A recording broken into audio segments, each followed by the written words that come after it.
সম্মানিত হাজিরিন, কিছুদিন আগে ঢাকার ওই বড় মসজিদ থেকে যখন ইসকনের ব্যাপারে, সন্ত্রাসী জঙ্গি সংগঠন ইসকনের ব্যাপারে, হিন্দুত্ববাদী বিরুদ্ধে যখন ওই ইমাম মসজিদের মিম্বার থেকে কথা বলেছে, কথা বলার কারণে এই সপ্তাহের ভিতরে এই আলেমকে তারা গুম করে ফেলেছে। গুম করে পঞ্চগড়ে নিয়ে গেছে। নিয়ে যাওয়ার পর হাত পা গাছের সাথে জিনজিল দিয়ে বেঁধে তাকে অকাত্য নির্যাতন করেছে, অজ্ঞান করে ফেলে গেছে। তারা যদি পারতো তাহলে তাকে ভারতে পাঠায় দিত, কিন্তু ভারত পাঠাইতে পারে নাই। সম্মানিত হাজিরিন, আমি বলতে চাই, একজন আলেম যদি মসজিদের মিম্বার থেকে হক কথা বলে যদি টিকতে না পারে, যদি হক কথা বলার কারণে তাকে গুম করে ফেলে, হত্যা করে ফেলে, আজকে আমরা এই মসজিদের মিম্বার থেকে হক কথাগুলো বলবো, তাহলে আমাদের কিসের নিরাপত্তা? আমাদেরকেও তো গুম করে ফেলতে পারে, কথাক্ষণ ঠিক কিনা? আমাদেরকেও হত্যা করে ফেলতে পারে। সুতরাং এই দেশের মধ্যে 95% মুসলমান, এই মুসলমানের দেশের মধ্যে উলামা একরাম হক কথা বলবে, কোরআনের কথা বলবে, জঙ্গিদের বিরুদ্ধে কথা বলবে, ইসকনের বিরুদ্ধে কথা বলবে। এই জন্য যদি তাদেরকে গুম হত্যা করা ফেলে, তাহলে বলেন আমরা কোন দেশে বসবাস করতেছি?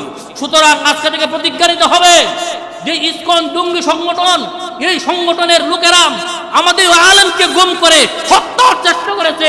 ওই ইসকন সংগঠনকে আমাদের দেশের মধ্যে নিষিদ্ধ করতে হবে, কথাক্ষণ ঠিক কিনা? আরো দুই এখন ঠিক কিনা? এই ইসকন নামক জঙ্গি সংগঠন আমাদের দেশে থাকতে পারবে না। যেই সংগঠন তৈরি হওয়ার কারণে আমাদের মা বোনরা দূষিত হচ্ছে, মাদ্রাসার ছাত্রদেরকে নিয়ে তারা গুম করছে, ছাত্রীদেরকে তারা দর্শন করছে, আলেম ওলামাদেরকে হত্যা ষড়যন্ত্র করছে। এইরকম ইসকন জঙ্গি সংগঠন আমাদের বাংলাদেশে থাকতে পারে না, কথাক্ষণ ঠিক কিনা?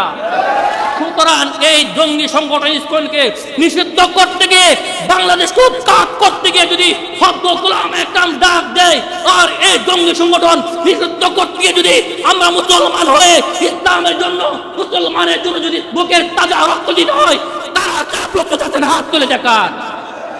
নারায়ে তাকবীর, নারায়ে তাকবীর। ইসলামের শত্রুরা জঙ্গি সংগঠন নিষিদ্ধ করতে হবে, জঙ্গি সংগঠন নিষিদ্ধ করতে হবে। নারায়ে তাকবীর। আল্লাহ রাব্বুল আলামিন আমাদের সবার এই সূচনাকে ইসলামের জন্য কবুল করুক, আমিন। ওয়া আখিরু দাওয়ানা আলহামদুলিল্লাহ।